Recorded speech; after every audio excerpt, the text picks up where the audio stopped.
हमारे आसपास ऐसे बहुत से लोग हैं जो अपने दुख से दुखी नहीं होते, दूसरों के सुख को देखकर दुखी होते हैं। एक छोटी सी कहानी एक ऐसे राजा की जो बहुत परोपकारी था।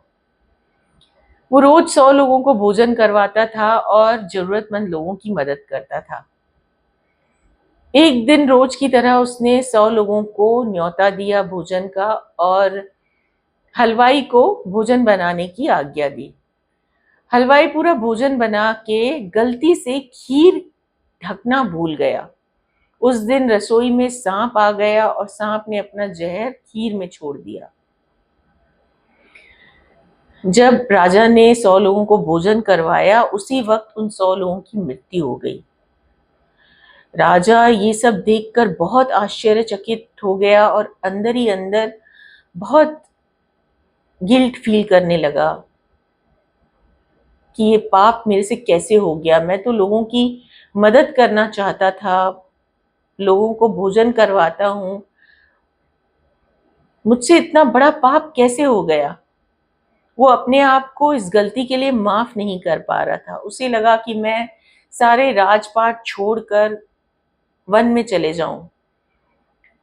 दूसरे दिन उसने अपने राज्य का उत्तराधिकारी घोषित किया और राजपाट छोड़कर वन की तरफ चला गया। चलते चलते एक गांव के पास अंधेरा हो गया। तब चौपार पे कुछ लोग बैठे हुए थे। उन लोगों से उस राजा ने पूछा, भाई यहाँ पे कुछ ऐसी फैमिली हैं जिनके लोग भजन सिमरन करते हों या भक्ति भाव में मग्न रहते हों। चौपाल के लोगों ने कहा, हाँ, एक ऐसा घर है जिसमें 2 भाई बहन रहते हैं। दोनों दिन रात भक्ति में लीन रहते हैं। राजा उनके घर चले गया और उनसे शरण मांगी हाथ जोड़कर। दोनों ने राजा का सत्कार किया और उन्हें भोजन करवाया और अपने घर में रोक लिया। रोज की तरह बहन सुबह उठकर ध्यान पे बैठ गई, पर उस दिन वो ध्यान पे बहुत देर तक बैठी रही। जब ध्यान से उठी तो उसके भाई ने पूछा कि आज थोड़ा ध्यान कम करना था। तुम्हें पता है, जो मुसाफिर आया है हमें उससे भोजन करवाना है, उसे रवाना करना है। तो बहन ने कहा, भाई तुम्हें पता है आज बड़ी ही गंभीर चर्चा चल रही थी ईश्वर के दरबार में। किसी राजा की चर्चा थी जो 100 लोगों को भोजन करवाता था। एक दिन उसने 100 लोगों को भोजन करवाया, पर पता नहीं किसकी गलती की वजह से 100 लोगों की मृत्यु हो गई। लड़के ने कहा, किसकी गलती की वजह से?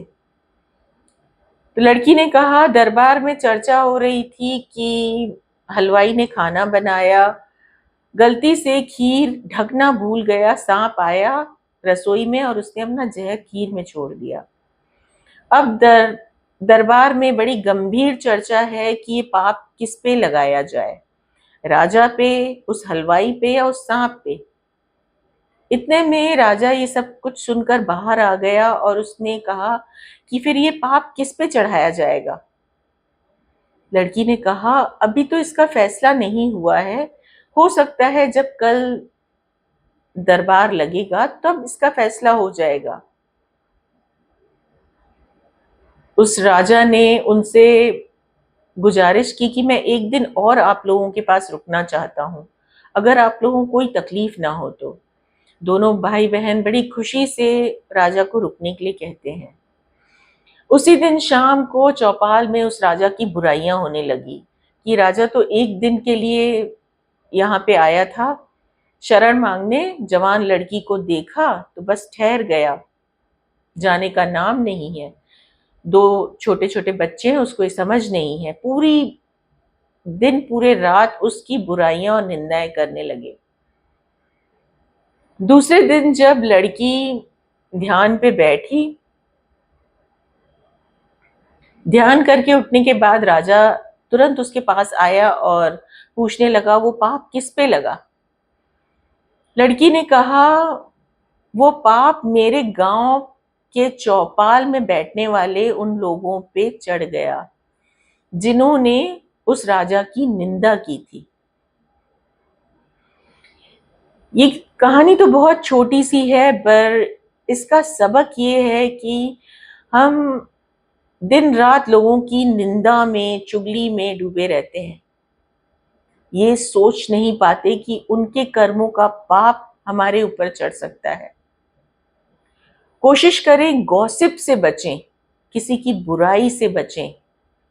इससे आपका समय भी नष्ट होता है और आपके ऊपर उन लोगों के कर्मों के पाप चढ़ जाते हैं।